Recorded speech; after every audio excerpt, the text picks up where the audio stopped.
Le Conseil des ministres de ce jour, 31 mars, vient de s'achever.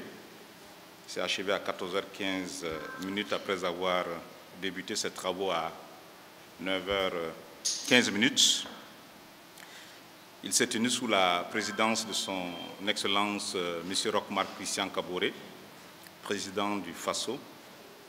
Et le Conseil des ministres s'est réuni autour des dossiers inscrits à son ordre du jour. Au titre de délibération, le Conseil des ministres a examiné et adopté 2 avant-projets de loi au titre du ministère de la Sécurité.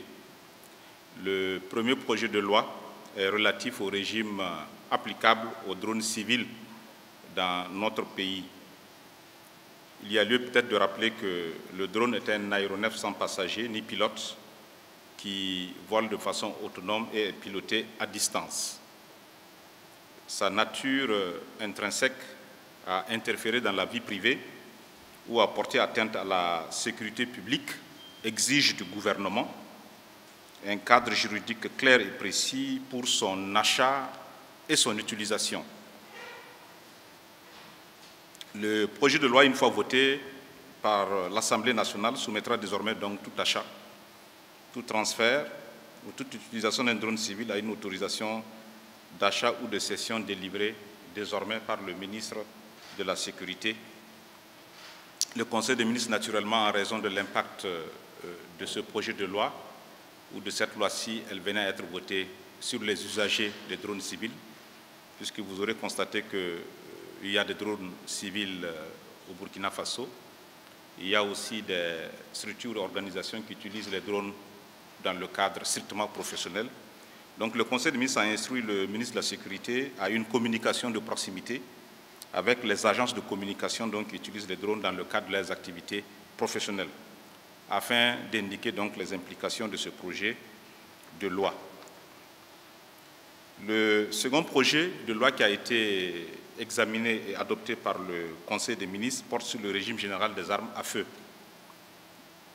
de leurs pièces, éléments, munitions et autres matériels connexes au Burkina Faso.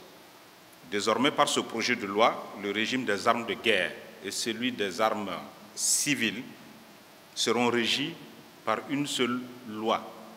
Auparavant, nous avions plusieurs régimes juridiques qui régissaient les types d'armes, soit que c'est les armes de guerre, soit que c'est les armes civiles. Par cette loi, nous avons donc un régime unique désormais qui va donc régir les armes à feu, leurs pièces, les éléments et les munitions qui sont souvent connexes aux armes. Le nombre d'armes par personne sera limité. Ça, c'est aussi une innovation de la loi par personne. Les infractions en cas de transfert d'armes seront élargies et plus sévèrement punies. Et l'exportation des armes de fabrication artisanale sera strictement réglementée, ce qui n'était pas le cas avant. Le projet de loi, une fois voté, permettra à notre pays de combler un vide juridique qui était incompatible avec les instruments internationaux que le Burkina Faso a ratifiés. Il s'agit ici en l'occurrence d'une convention au sein ou au titre de la CEDEAO, d'une autre convention sur le protocole des Nations Unies contre donc la fabrication et le trafic illicite des armes à feu. Le gouvernement entend également par ce projet de loi, vous vous en doutez, à faire mieux face aux défis sécuritaires qui sont aujourd'hui face aux défis sécuritaires que notre pays connaît aujourd'hui. Le Conseil des ministres a donc autorisé la transmission de ces 2 projets de loi à l'Assemblée nationale, comme l'indique donc la procédure d'adoption et de vote des lois. Au titre du ministère de l'Économie et des Finances et du Développement, le Conseil des ministres a adopté un décret portant création, attribution, organisation et fonctionnement du Comité national de pilotage des pôles de croissance au Burkina Faso. Ce décret, en son article 3, définit 3 types de pôles de croissance dans notre pays.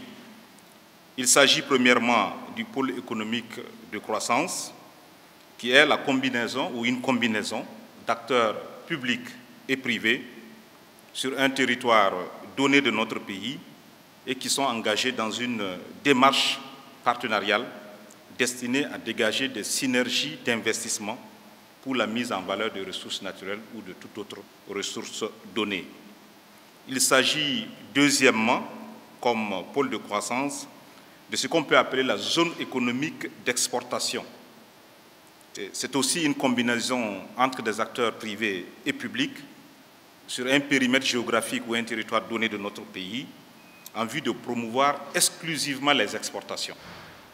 Il s'agit enfin, troisièmement, du pôle de compétitivité, appelé encore grappe d'entreprise ou grappe industrielle.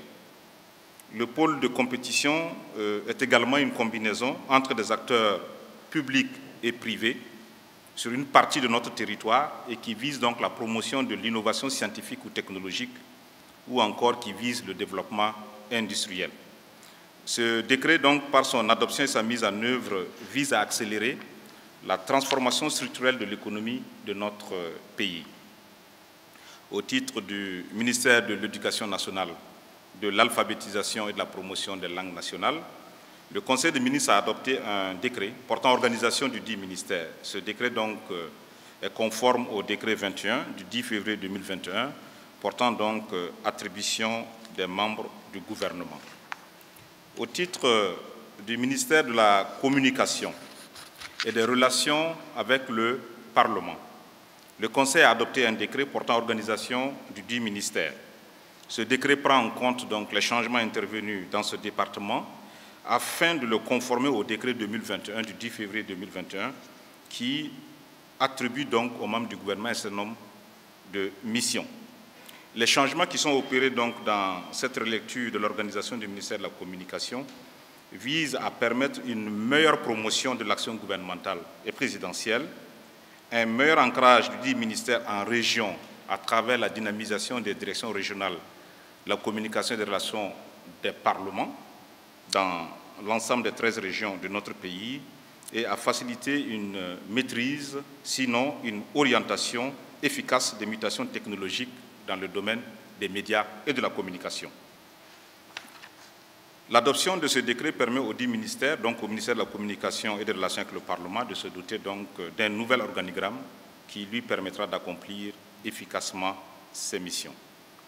Au titre du ministère de l'Agriculture, des Aménagements hydro-agricoles et de la mécanisation, le Conseil a adopté un décret portant autorisation et création d'ouverture d'écoles privées de formation professionnelle agricole au Burkina Faso. L'adoption de ce décret donc vise à doter notre pays d'un texte juridique qui va régir désormais la création et l'ouverture des écoles privées dans le domaine de la formation professionnelle liant ou liée à l'agriculture.